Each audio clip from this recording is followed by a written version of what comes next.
Dans toute relation, il y a un moment où tout bascule sans prévenir, où l'amour même sincère, même obstiné, ne suffit plus à raccommoder ce qui s'est brisé.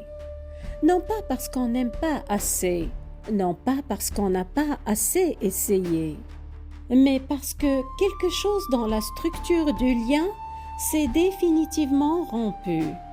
Il n'y a plus de retour en arrière possible. Certaines blessures ne sont pas seulement douloureuses, elles sont structurelles. Elles atteignent ce qui tenait le lien debout, la confiance fondamentale, le sentiment de sécurité affective. Quand cette couche-là est touchée, l'amour seul ne peut plus rien. Le plus délicat, c'est que ces blessures arrivent parfois sans bruit. On ne voit pas la ligne avant de l'avoir franchie. On s'habitue, on minimise. On croit qu'un geste tendre, une parole douce, une bonne intention suffiront à effacer ce qui a été fait ou dit. Mais certaines portes, une fois fermées, ne se rouvrent plus. Aujourd'hui, dans les élans du cœur, nous allons mettre en lumière ce qui, dans l'ombre, rend le lien irréparable. Je suis Fatem Zahra Alami, gardienne des seuils invisibles, de ces lignes secrètes qu'on ne devrait jamais franchir, de ce moment où une parole, un geste, une offense brise à jamais ce que l'amour ne pourra plus reconstruire. Ceci est une invitation à sauver ce qui peut encore être sauvé, car dans toute relation, notamment celle de proximité comme amoureuse et amicale, il y a un point de non-retour qu'il ne faut pas frôler.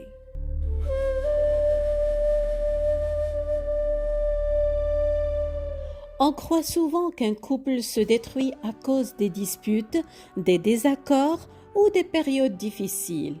Pourtant, beaucoup de relations traversent des crises profondes sans se briser.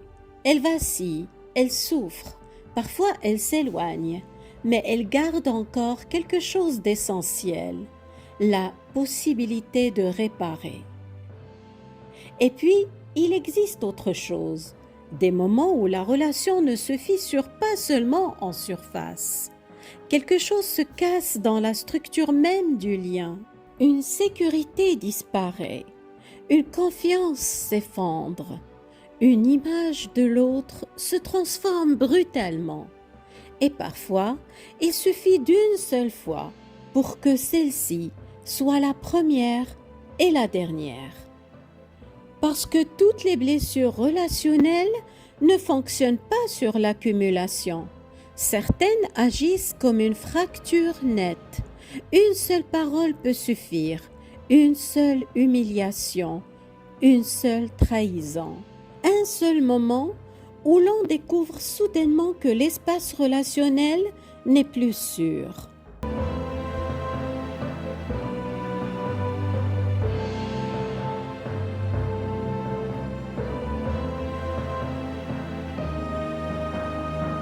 Dans un couple, comme dans toute autre relation, tout ne repose pas sur les sentiments et sur les bonnes intentions.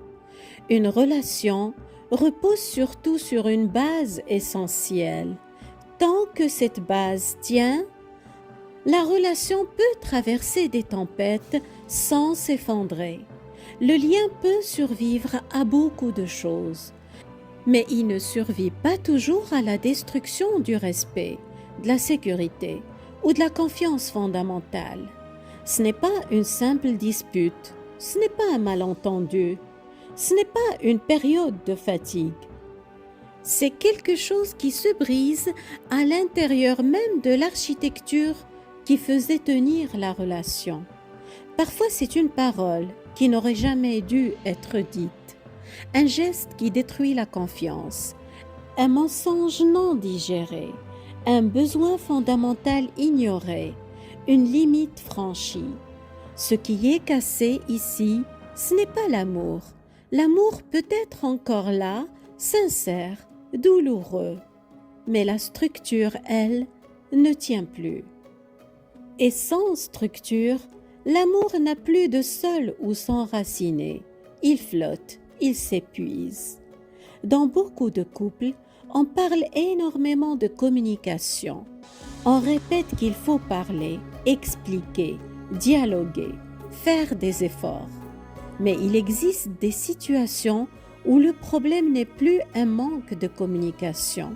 Le problème, c'est que le lien lui-même a perdu sa base. Car une relation ne se répare pas uniquement avec des mots, encore moins avec des sentiments.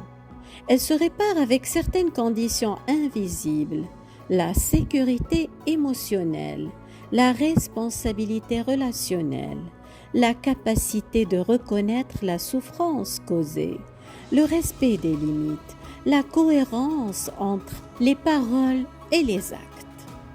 Quand ces éléments disparaissent, l'amour devient impuissant. Puis, quand on a besoin de dire à l'autre « je te respecte », c'est que bien souvent le respect justement n'est plus dans le lien.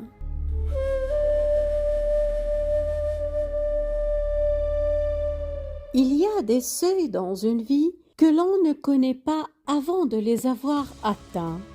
On croit savoir jusqu'où l'on peut pardonner, jusqu'où l'on peut comprendre, jusqu'où l'on peut accepter. Mais tant qu'on n'a pas été blessé à cet endroit précis, on ne sait pas vraiment. Certaines personnes peuvent pardonner une première humiliation, d'autres non. Certaines peuvent reconstruire après une trahison, d'autres sentent immédiatement que quelque chose est définitivement brisé.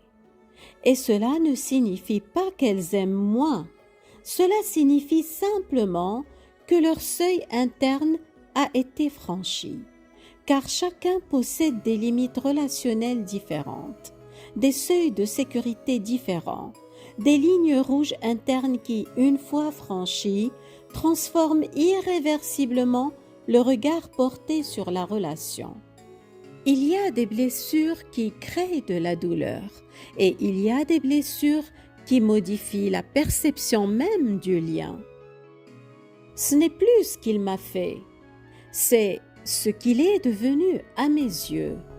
Et ce regard nouveau, souvent, ne se retourne pas. Ce ne sont pas des choix, ce ne sont pas des stratégies de défense.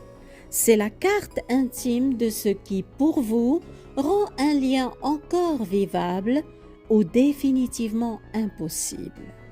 C'est important à dire. Cela ne fait de personne un être rigide ou incapable d'aimer.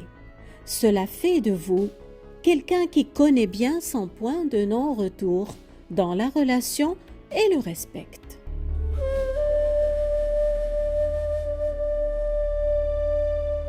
À partir du moment où l'on ne se sent plus en sécurité avec l'autre, c'est souvent là que tout bascule. La sécurité relationnelle, ce n'est pas l'absence de conflit. C'est la certitude que, même dans le conflit, l'autre ne franchira pas certaines lignes, qu'il ne retournera pas vos vulnérabilités contre vous, qu'il ne vous humiliera pas, ne vous trahira pas, n'invalidera pas votre ressenti. Quand cette certitude disparaît, tout se fissure. Il existe aussi un point de bascule plus silencieux encore, le moment où une personne ne se sent plus reconnue dans ce qu'elle vit, ressent ou exprime, et où l'autre ne reconnaît plus votre réalité intérieure. Pas simplement ne pas être d'accord ou ne pas comprendre, mais minimiser, inverser les responsabilités, nier l'impact, réécrire les faits, invalider le vécu émotionnel, traiter la souffrance comme excessive ou illégitime. Parce qu'à partir du moment où quelqu'un ne se sent plus reconnu dans ce qu'il vit, la relation peut devenir psychiquement inhabitable. Quand il faut constamment expliquer sa douleur, justifier ses limites, défendre sa perception des faits, ou prouver que la blessure existe réellement. La relation devient épuisante intérieurement. Parce qu'à force de ne plus être reconnu dans sa réalité émotionnelle, on finit parfois par ne plus pouvoir exister sereinement dans le lien. Car exister pleinement dans une relation, ce n'est pas seulement être aimé, c'est aussi et surtout être reconnu, être perçu correctement, ne pas devoir se battre pour prouver sa réalité, ne pas devoir abandonner son ressenti pour préserver le lien. Et parfois, la rupture ne vient pas seulement de la blessure elle-même.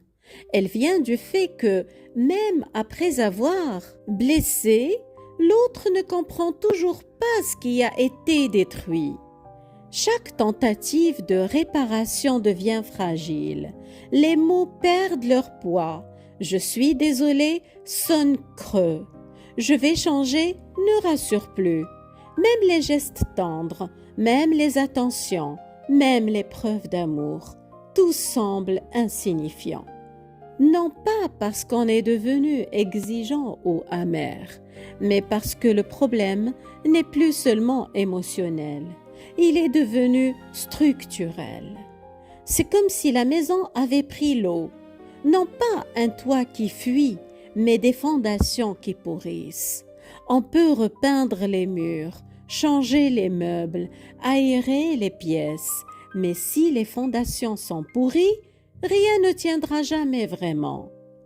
Et c'est là que beaucoup s'épuisent, à vouloir réparer ce qui ne peut plus l'être, à chercher des solutions là où il n'y a plus de sol.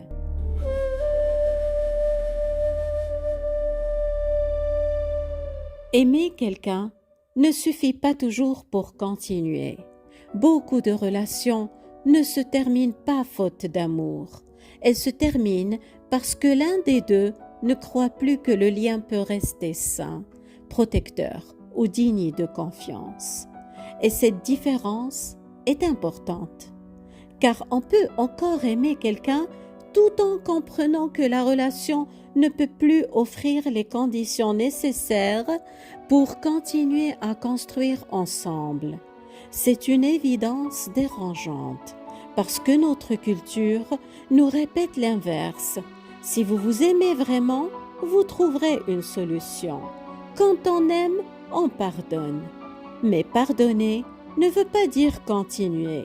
L'amour ne suffit pas à rendre la relation viable.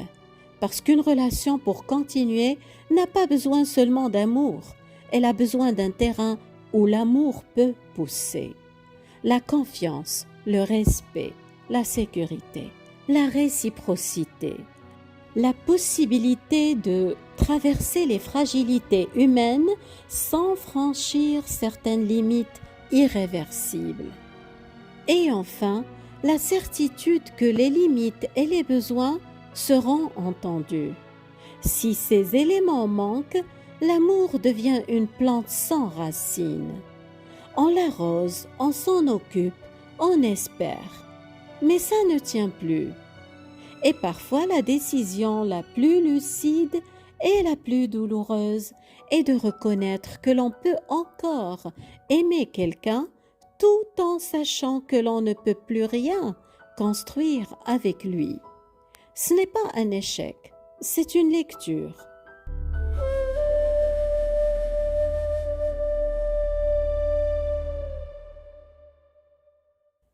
C'est aussi pour cela que certaines ruptures paraissent soudaines, incompréhensibles, presque disproportionnées pour ceux qui regardent de l'extérieur. Il s'aimait tellement, c'était juste une dispute. Il a fait une erreur, mais il regrette et n'aurait pas du tout arrêté pour ça. Les autres voient parfois une erreur, un moment de colère, une dispute de trop. Mais ce qu'ils ne voient pas, c'est qu'une frontière invisible a été franchie. Intérieurement, ce qui s'est produit est beaucoup plus profond. Quelque chose a changé dans la manière de voir l'autre.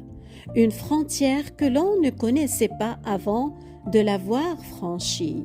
Une ligne secrète tracées par l'histoire, les besoins, les limites que l'on s'était promise de ne plus laisser franchir. Et quand cette frontière touche à la dignité, au respect ou à la sécurité relationnelle, certaines personnes ne peuvent plus revenir en arrière. Quelque chose se ferme définitivement. Ce n'est pas une punition, ce n'est pas un manque d'amour. C'est un seuil que l'on ne peut plus déplacer. On peut parfois encore aimer, mais on ne peut plus revenir en arrière, parce que la relation, après, n'est plus la même, et que l'on ne peut pas habiter un lien où l'on ne se sent plus en sécurité. C'est cette frontière que nous devons apprendre à voir avant qu'il ne soit trop tard. Non pas pour la craindre, mais pour la reconnaître avant de la franchir, ou avant de juger quelqu'un qui ne peut plus revenir après.